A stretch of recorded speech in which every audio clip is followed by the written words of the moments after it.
Jagtial rural మండలం తిప్పన్నపేటలో రైతులు ధర్నాకు దిగారు. ధర్మపురి జగిత్యాల జాతీయ రహదారిపై వడ్ల బస్తాలు రోడ్డుకు అడ్డంగా పెట్టి కొనుగోలు సెంటర్లో వర్షానికి మొలకెత్తిన ధాన్యాన్ని తెచ్చి నిరసన తెలిపారు. నెల రోజులు గడిచినా ధాన్యం కొనుగోలు చేయకపోవడంతో రైతన్నలు ఆందోళన బాటపట్టారు. ధర్నా సందర్భంగా వృద్ధ మహిళ రైతు కంట తడిపెట్టుకుంటూ నిండా మునిగామని, తమకు వ్యవసాయమే బ్రతుకుదెరువు అంటూ రోధించడం అక్కడున్న వారిని కలిచివేసింది. జాయింట్ కలెక్టర్ లత ధర్నా స్థలాన్ని చేరుకుని న్యాయం చేస్తామని హామీ ఇవ్వడంతో రైతులు ధర్నా విరమించారు. మనిషి కూడా లక్షల పై చేసేది అంత నీళ్ళలో పోయిందయ్యా. వాళ్ళు ఎట్లా పైకి రావాలి, వాళ్ళు ఎట్లా బతకాలి?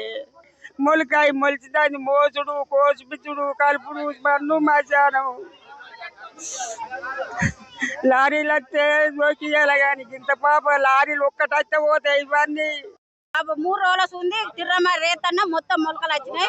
వేసిన మరి అరి పోసిన వాళ్ళకి ఏమి ఇచ్చుడు, పొలం వేసిన వాళ్ళకి మందు బత్తల వాళ్ళకి ఏమి ఇచ్చుడు, అడ్లు ఇక్కడనే ఉండే ఆయన పోవట. మేము ఏం చేసుడు? మా పరిస్థితి ఏంటిది? మనిషికి ఒక 2 డబ్బా తెచ్చి తాగుడా? మరి చెప్పుర్రి. కలెక్టర్ రావాలి ఇక్కడికి వచ్చి మాకు ఏదో చెప్పిపోవాలి. అప్పటిదాకా మేము లేవం.